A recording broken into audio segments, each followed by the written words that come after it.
Hi, this is Anand Dharm from Indimotard. Braking. Pretty interesting subject, of course, and a lot of myths, a lot of things that probably people know but want to understand a little bit more. So I thought I'd just spend a few minutes talking about what it means to use your brakes, how do you use your brakes, when do you use your brakes, and what is the difference between using the front, the rear, and using both of them together.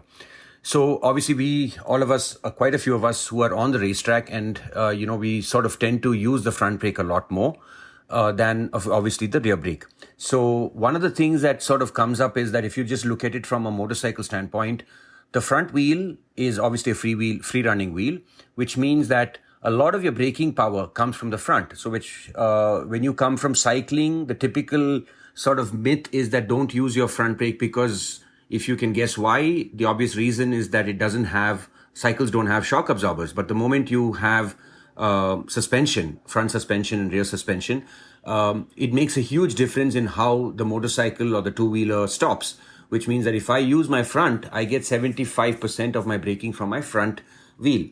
So that's a huge advantage to using your front brakes before you use your rear brakes. Now, if you look at, obviously there are enough videos floating out there in terms of how this really, in terms of braking distance. And if you look at what happens with your rear wheel, it is the driven wheel, which means that there's power driven from the chain coming to your rear wheel.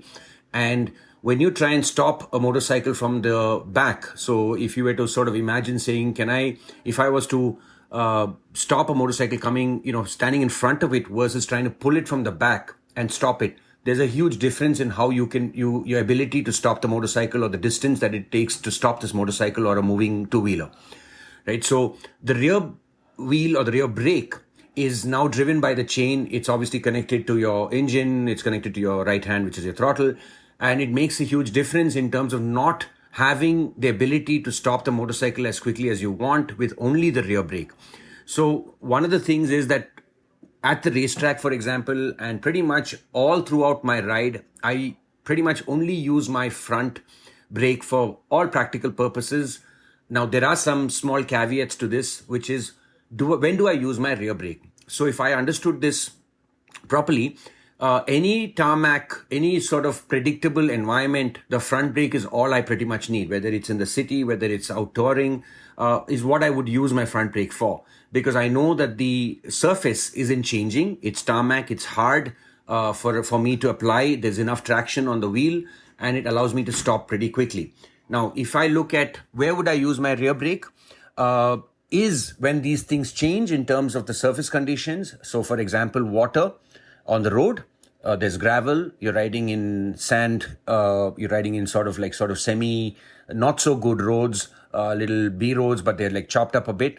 I would then switch the way that I'm using this braking to sort of say I use my rear first before I use my front. I still use my front. The point is that the rear allows me to sort of bring the vehicle to a more gradual stop, and then I use my front to bring myself to a complete stop where it is reasonable to allow traction on the front wheel by applying the front brake. So that's kind of the reversal in how I would sort of switch up how I use my rear and my front brakes. And it's an important point because we do get ourselves into tricky situations where, you get used to, for example, as a street rider, you've learned certain bad habits of only using the rear. And I see a lot of people on the road who never bother to touch the front brakes. And obviously, your braking distances are much shorter when you use your front brakes as opposed to only your rear. Obviously, your braking distance will also be shorter if you use your front and your back together, which is obviously needed in certain situations where you're coming to a rapid stop. You really can't help yourself. And that's when I would sort of start with, the front and the back. But again, all of this depends on the surface conditions that I'm riding on. And it makes a big difference in how I apply these particular rules of braking, as I call it.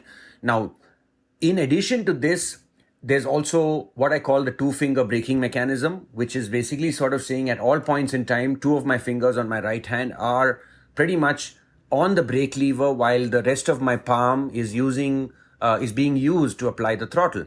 Now, you can ask me why, and obviously my answer is the reaction time, if I was to have a closed grip versus open, keeping my two fingers on the front brake, allows me to reduce the reaction time to be able to apply the front brake. Now, also, the other question that I get asked is what happens to weight transfer in terms of, with respect to both the braking? It's fairly simple. If you look at a motorcycle and you sort of say there's a line, an artificial line that you draw across the motorcycle, and you say there's a weight distribution of 50-50 across the motorcycle.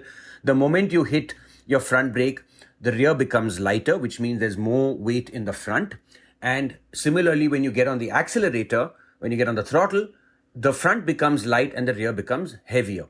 So this transition is continuously happening, and the smoother you are with your throttle, obviously makes the motorcycle, makes the motorcycle, but doesn't unsettle the motorcycle as much, which is one of the rules that we use in at the track. And it's very easy to apply, but you have to get used to it, is the rule of throttle control, which is when be smooth on the throttle. It's as simple as that. Be smooth on the throttle, not jerky, not opening, closing as much as you just randomly. There is a method to the madness, if I call it. And it's very similar to, I'm going to apply this rule to even braking, saying there's nothing, you're not jamming the brakes, you're not grabbing the brakes. Everything is modulated, everything is controlled, everything is understood to say, okay, if you're riding on the road, I'm saying, okay, there is a vehicle and I can see it, I'm looking ahead. I will not need to use my brakes a lot of times. So I look for gaps and I try not to use my brakes as much as possible, because I know that that vehicle is stopped, that vehicle is turning, that vehicle is behind another vehicle, it's slow. So I really don't need to go right up to the back of that vehicle, try to kiss it and then, apply the brakes at that kind of, there's really no reason. You're just wearing out stuff. You're also putting a lot of pressure on the upper part of your body, trying to, obviously come to a halt, or rather slow down heavily. Abruptly. So this is kind of, a gist of what I would say are some rules of braking. Ideally, to just sum it up, I would say my front brake is my most important. My rear brake comes into play when the surface conditions change. And, obviously using both of the front and the rear is obviously a great practice, which means 2 seconds, 3 seconds after I start my front, I can start using my rear brake and apply them together if I'm really in a tricky situation. All of these rules I'm talking about, please understand that this is also given the fact that we're using tarmac as a surface here.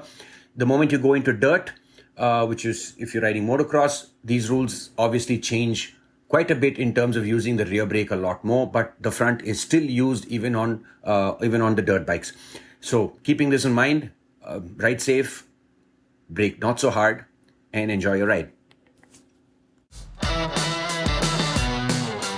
Thanks for listening to this podcast. I want to hear your stories, your motorcycle experiences, what you've been doing, and how motorcycles have made your life better. So if you have something to say, DM us on Instagram, and I'll be more than happy to get you on this podcast.